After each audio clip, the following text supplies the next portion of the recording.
Good afternoon. I know we're late, but let's be a little enthusiastic about being here. Anyway, my name is Dr. Eshun. I'm an electrical engineer by profession. So that's what I do for a living. My specialty is what we call microelectronic engineering. So I make memory for your cell phones and computers and stuff like that. That's what I do. But apart from that, I also do program management. So as just to make sure you do multiple things. And once I stop talking, I'm going to talk about multitasking. So instead of just specializing in something, to stay employed, you want to be able to do other things so that your value increases on the job. So we'll talk about that when we get there. Thanks. I'm not going to talk about this because I think we all agree that nobody's going to stop at high school, right? So now if you look here, this is probably the very last point I'm going to make. Bachelor's degree, master's degree, doctoral and professional degrees, and this says percentage change in employment by the category between now and 2020. What do you notice here? Let's ignore all of this. What do you notice here? Bachelor's, master's, and doctoral degrees. Sorry? It's increasing. It's increasing. And what you realize is that the rate of increase of bachelor's is slower. The highest is master's. Now what this is saying is that the new bachelor's degree is going to be your master's degree. So you no more want to just go to college, get a bachelor's degree and stop. Your rate is going to decrease. So if the rate between this is a few points, but if this is projected between a decade, that is the next 2 decades, which will be at the peak of your career, bachelor's degree will therefore increase by another 7 or 8 points. Right? So make it a point to go beyond your bachelor's degrees. So in that case, you're now going to college and you want to start thinking about doing the combined programs where you do a master's, a bachelor's and a master's, you get a master's at the same time to make things faster. And then you can think about professional degrees, doctoral degrees. But what I advise here is any profession that you find yourself, get the highest degree in that profession. Don't be in the middle or the bottom because your growth is going to slow down. And I do see that, and I do see a lot of people in my field where they have bachelor's degree, master's degrees, but where I work, everybody has a PhD. So you cannot be a VP, executive director, if you don't have a PhD. So that means you're not going to grow. You can have your bachelor's degree by going to be like a technician. So I'm going to skip this one for interest of time. This one quickly just showing, again, confirming the necessity to going up in degrees.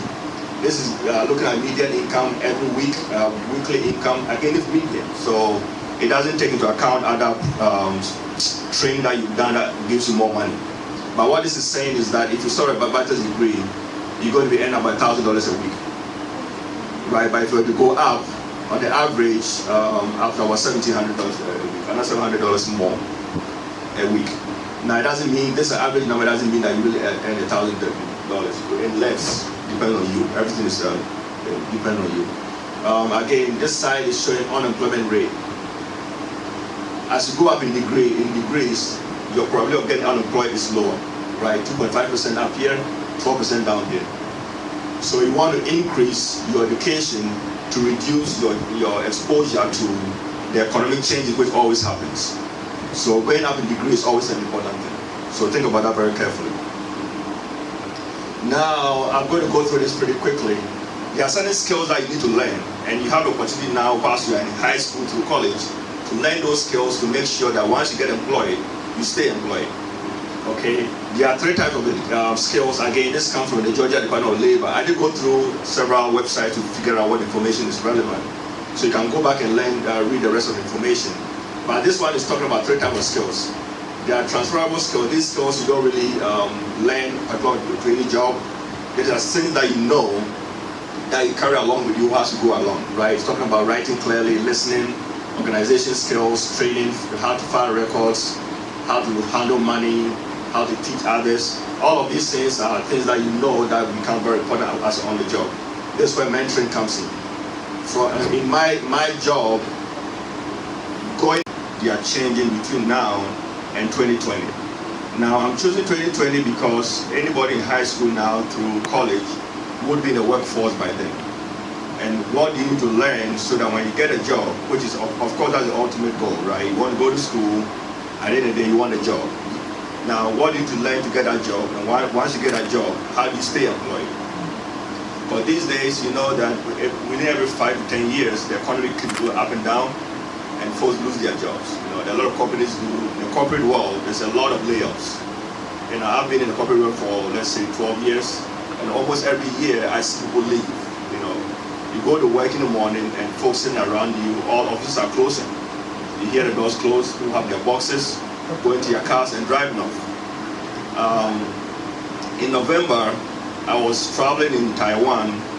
We wake up early in the morning and then we hear, hey, my company did layoffs. 1,700 people have been let go across the company. It was just a few weeks to Christmas. So what do? You are actually not in the country. So it's very important that you learn certain things, and now you have to figure out, once you get a job, how do you survive? And how do you keep it going? So the first part here, I wouldn't, you probably don't see, but the main point I was going to make here is, this says fastest decline occupations by 2020. Now, if you look here, which is the education requirement, the only thing you see here is high school, high school, high school, high school, high school, high school. Now, the point here is, you don't stop high school to find a job. By 2020, you would have a job. So I'm glad that everybody here is talking about college. So I think this problem is behind us. So I'll move on to the next one.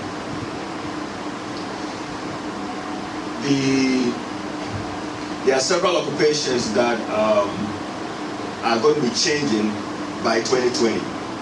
And what I have here, sorry. Okay, what I have here is showing the amount of growth in percentage. So of course you're going to see healthcare 29%. So from now through 2020, we're spread about 29% increase in healthcare jobs, which you are all very familiar with that, right? Medical schools, everything, that's all great. So this is a great place to be.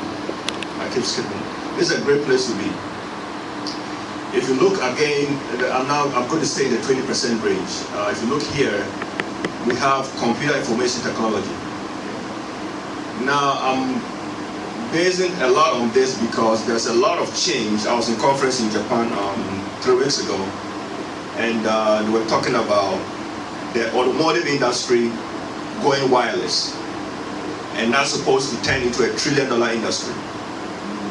So if you look at the trend, this chart may be a little old, but here, this computer technology here is going to grow so fast that this, if you are in this area here, you're going to end up being really rich.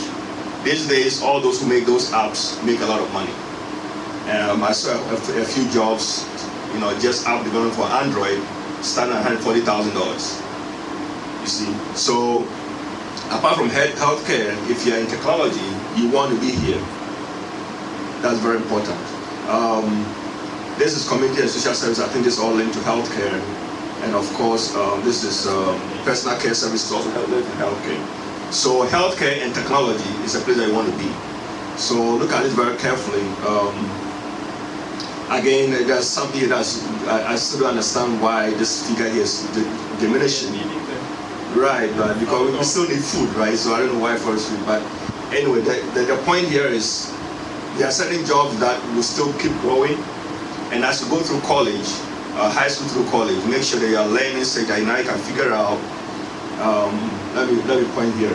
The source information is here. U.S. Department of Labor. I would advise everybody to go to this website to use it because the information keeps changing. So as you go through high school, you are in college, there's certain steps that you make certain decisions.